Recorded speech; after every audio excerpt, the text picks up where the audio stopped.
Assalamualaikum warahmatullahi wabarakatuh. Perkenalkan, nama saya Rani Aulia dengan NIM E1112231008. Saya berasal dari kelas Hubungan Internasional PPAPK. Adanya video kali ini untuk memenuhi ujian tengah semester Organisasi Internasional yang diampu oleh Ibu Uli Nuzulian. Berikut materi yang akan saya paparkan sebagai berikut. Di sini saya mengambil organisasi internasional yaitu UNESCO. Konten yang saya bahas yang pertama ada sejarah UNESCO, struktur UNESCO, anggota UNESCO. Yang kedua ada dana yaitu asal pendanaan dan alokasi dana. Yang ketiga ada fungsi yaitu fungsi UNESCO menurut teori Cliff Archer serta fenomenanya. UNESCO. Sejarah dari UNESCO.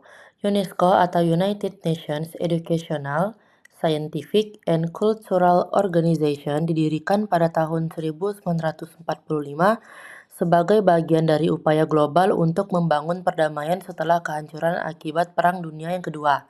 Ide pembentukan UNESCO pertama kali muncul pada tahun 1942 ketika negara-negara sekutu mengadakan konferensi Menteri Pendidikan di London untuk membahas rekonstruksi pendidikan di dunia pasca perang. Pada 16 November tahun 1945, UNESCO secara resmi didirikan melalui konferensi yang dihadiri oleh 44 negara.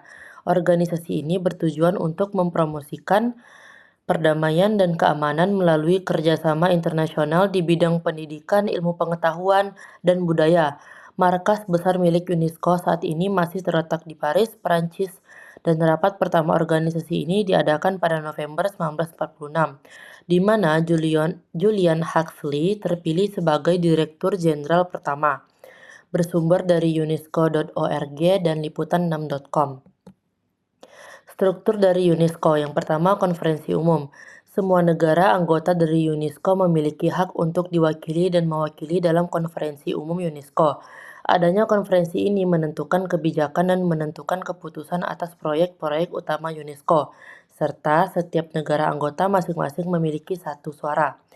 Yang kedua, ada Dewan Eksekutif. Dewan Eksekutif di UNESCO memiliki tanggung jawab untuk memastikan bahwa keputusan yang diambil oleh konferensi umum dilaksanakan dengan baik. Pemilihan anggota Dewan Eksekutif dipilih dari negara-negara anggota. Yang ketiga, ada Direktur Jenderal dan Sekretariat.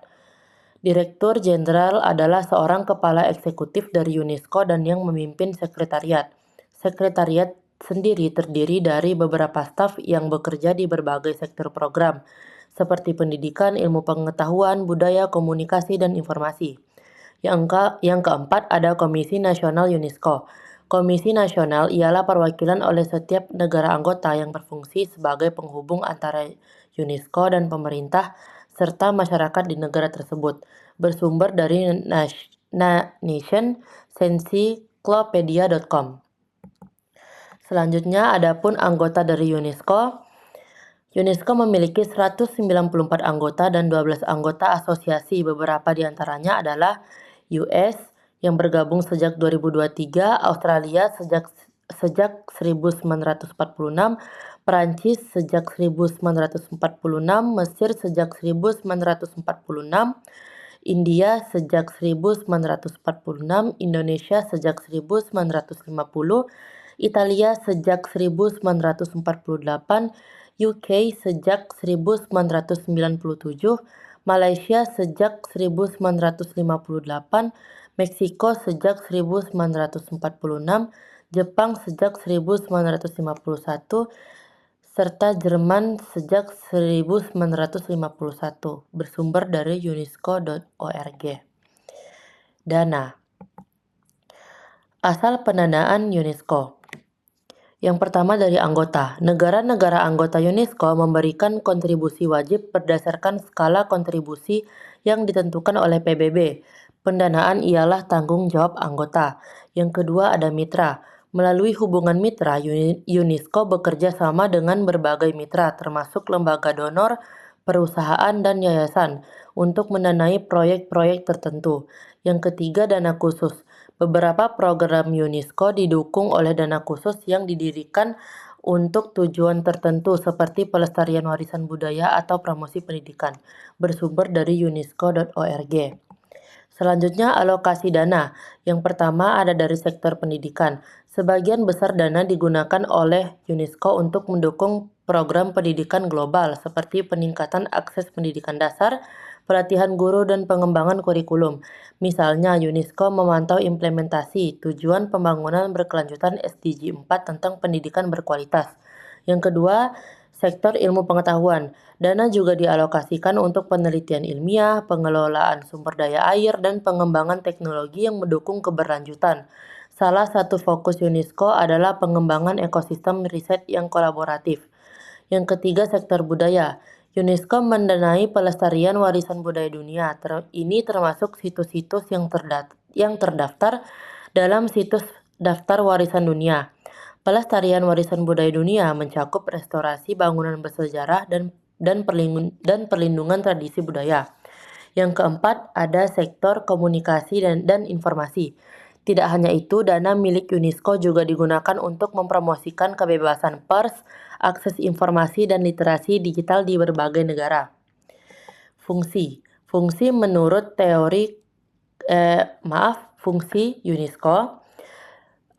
Yang pertama, dalam operasinya, UNESCO sebagai organisasi internasional memiliki beberapa fungsi seperti yang pertama, pencipta standar internasional.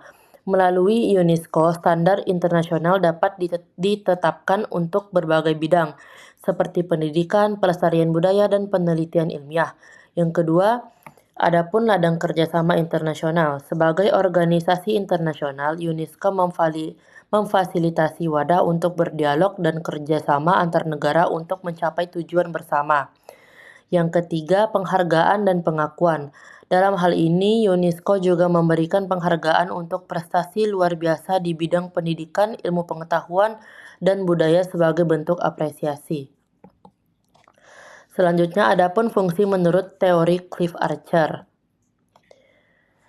Sesuai teori Cliff Archer, dapat digambarkan beberapa fungsi yang sesuai dengan teori tersebut, seperti yang pertama, artikulasi dan agregasi.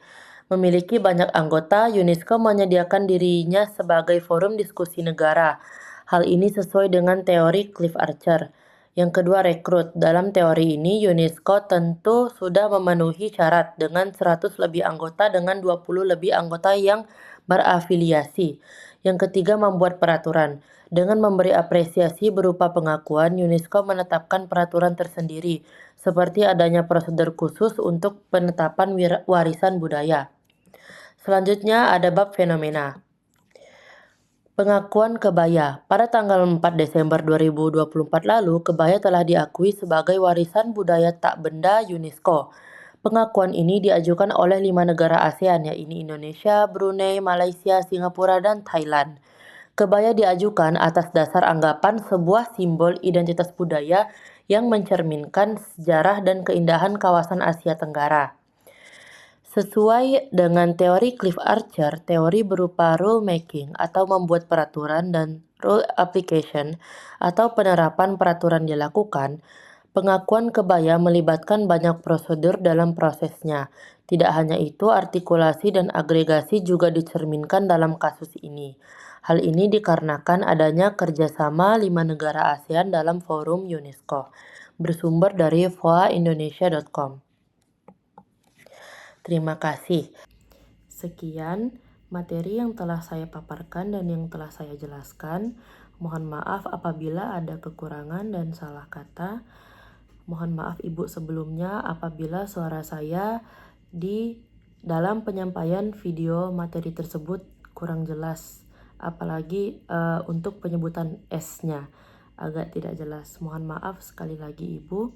Terima kasih untuk Ibu Uli. Wassalamualaikum warahmatullahi wabarakatuh.